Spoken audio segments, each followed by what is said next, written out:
այսպես ասած այդ ակցիաների արդյունքում մարդկանց ամեն կերպ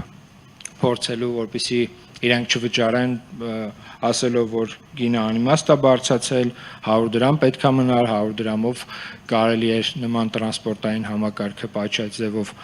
սպասարկել։ Մենք հիմա ունենք մի իրավիճակ, երբ որ այս տարի Երևանի քաղաքապետարանը նախատեսել էր եւ հայտարարել էր, որ ձեռք է բերելու շուրջ 45 տրոլեյբուս, նախորդ տարի 15-ն էինք ձեռք բերել, բանից պարզվում է, որ արդեն այդ 45-ից 30-ը առնվազն հնարավորություն չի լինելու առնել, որտեղ թեր հավաքագրումները բերել է նրան, որ այդ գումարը որպես այդպեսին չկա, եւ հետեւապես այդ 30 նոր տրոլեյբուսները, որը որ պետքա լիներ 45-ի մեջ, արդեն 30-ը դուրս է եկել ցանկից։ Նման տեմպերով եթե շարունակվի հավաքագրումները, չի բացառվում, որ այդ 15 տրոլեյբուսն է Երևանի քաղաքապետարանը չկարողանա ձեռք բերի, ինչը մեր